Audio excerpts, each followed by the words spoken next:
যখন প্রথম গভর্নমেন্ট হইল, এটা আমি বলে যাই কারণ আমার কয়েকদিন পরে তো বলতে হবে। বিষয়টা হচ্ছে বিষয়টা হচ্ছে আমরা যখন ক্ষমতা আসলাম, দায়িত্ব নিলাম, তখন বিএনপি জামাতের লোকরা এসে বললো কি, বা আরো দলের লোকদের আসলে অত লোকজন নাই, এই দুই জোটারই আছে। তো ওরা এসে বললেন যে একটু যে ফেয়ার হইতে হবে। তো বিসি নিয়োগ হইল 10 জন বিএনপির, 3 জন জামাতের হইল। তারপরে ধরেন আরো এরকম জামাতের যদি বিসি না হয়, প্রবিসিটা জামাতের হইলো, অ্যাডমিনটা কে নিবে এটা নিয়ে কাড়াকাড়ি হইলো। তো এগুলো আমার চোখের সামনে ঘটছে। তখন কিন্তু সবাই যে এই সরকার আমাদেরকে 2 বছর 3 বছর যা সময় লাগে সংস্কার এবং বিচার করে দিয়ে তারপরে যাবে, ওনারা 4 মাসের মধ্যে ওনাদের সব লোক সেট করা হয়ে গেল। কম বেশি হইলো, কারো হয়তো 60%, কারো 80%, কারো 20%, কারো 30%।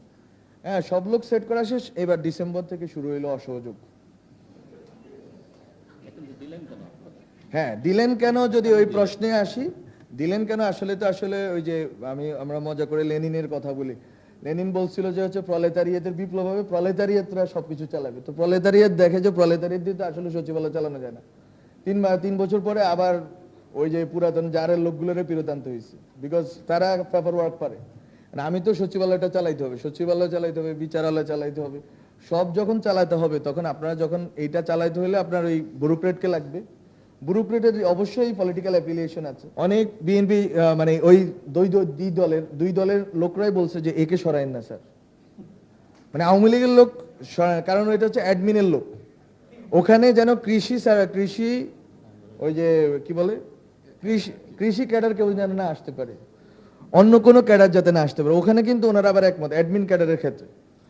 তো আমার দেখা যে গত 1 বছরের বাংলাদেশ, আমার দেখা হচ্ছে গোষ্ঠী স্বার্থের বাংলাদেশ। প্রত্যেকটা গোষ্ঠী অ্যাডমিন ক্যাডারের স্বার্থ দেখে, কৃষি ক্যাডারের স্বার্থ দেখে, তথ্য ক্যাডারের স্বার্থ দেখে। কিন্তু কেউ আসলে ন্যাশনাল ইন্টারেস্ট দেখে না। দেখে না যে সামগ্রিকভাবে আমরা আসলে কোন জিনিসটা করলে আমরা একটা ভালো আইন পাবো, ভালো একটা পলিসি পাবো, ভালো একটা প্র্যাকটিস পাবো। ওই ক্ষেত্রে কেউ আসলে আগ্রহী না।